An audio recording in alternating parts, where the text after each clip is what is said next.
বিএনপির ভারপ্রাপ্ত চেয়ারম্যান তারেক রহমানের ঘোষিত ৩১ দফা বাস্তবায়নের লক্ষ্যে নরসিংদীর রায়পুরায় লিফলেট বিতরণ ও আলোচনা সভা অনুষ্ঠিত হয়েছে। উপজেলার আমিরগঞ্জ ইউনিয়নে আয়োজিত এই কর্মসূচিতে নেতৃত্ব দেন নরসিংদী ৫ আসনের ধানের শীষের প্রার্থী ইঞ্জিনিয়ার আশরাফ হোসেন বকুল। কর্মসূচির আগে স্থানীয় বিএনপি কার্যালয়ে আলোচনা সভায় অংশ নেন ইউনিয়ন ও উপজেলা পর্যায়ের নেতৃবৃন্দ। বিএনপির বিভিন্ন অঙ্গ সংগঠনের নেতাকর্মীদের উপস্থিতিতে ইঞ্জিনিয়ার আশরাফকে ফুলেল শুভেচ্ছা জানানো হয়। বিস্তারিত থাকছে এম ওবায়দুল কবিরের তথ্যচিত্রে।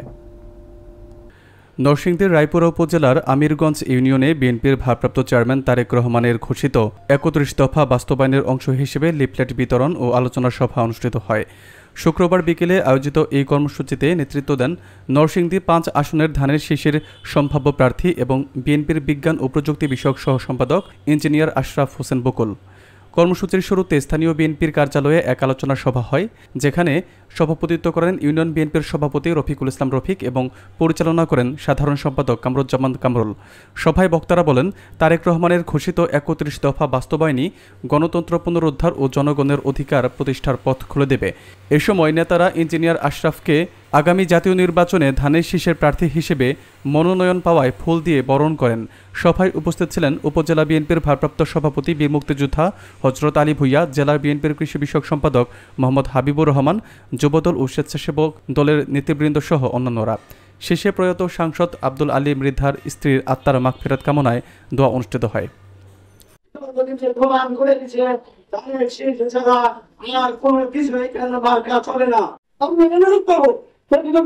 প্রতিযোগিতা থাকবে কোন প্রতিযোগিতা নাই। আসুন সবাই মিলে ঐক্যবদ্ধ হয়ে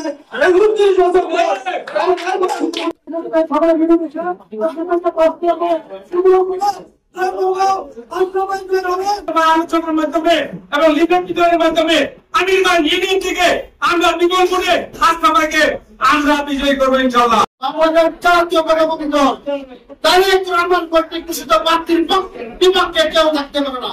আশরাফুদ্দিন বকুল, আব্দুল আলী মৃধার মাঝে আমরা তার প্রতিচ্ছবি দেখতে পাই। বলতে চাই, আমিরগঞ্জবাসীকে ভুলে গেলে চলবে না।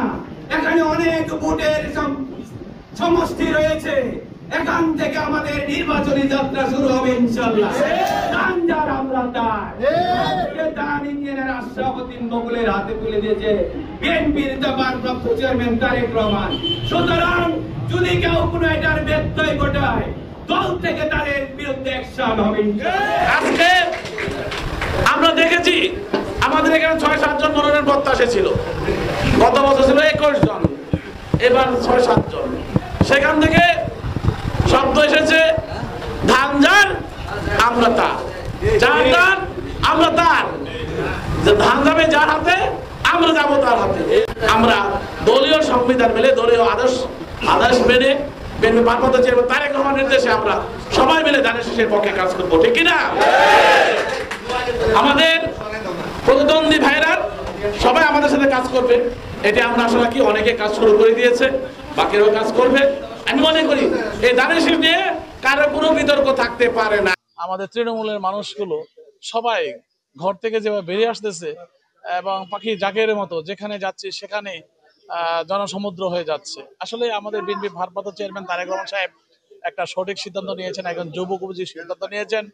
২৩৭টা আসনে যেভাবে উনি প্রার্থী ঘোষণা করেছেন, তার মধ্যে আমি মনে রায়পুরা অন্যতম।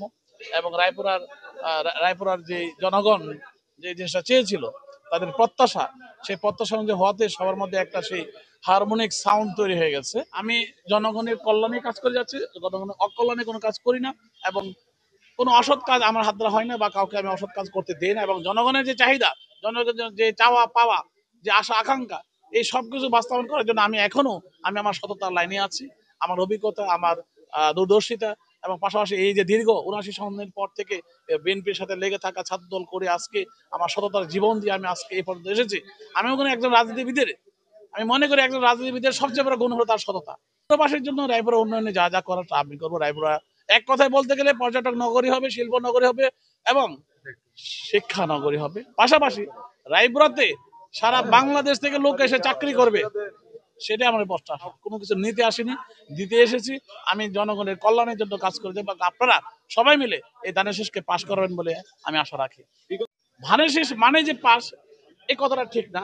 যদি ধানের শীষ মানে পাস বুঝতে হবে, জনসমুদ্র সে ধানের শীষের পক্ষেই আছে বিদায় পাস। ওনাদের বক্তব্য একটাই, ধান যার আমরা তার, ধানের শীষের পক্ষে। কাজে ওনাদের পিছনে যত লোক আছে এ টু জেড এভরিথিং সবাই কিন্তু চলে এসেছে। আমরা দেখেন এখানে অনেকে আছে ওনাদের সাথে ছিল, ওই সমাবেশও ছিল, সবাই ছিল, ওনার সবাই আছে, কিন্তু তাদেরকে আমরা বুকে জড়িয়ে নিয়েছি।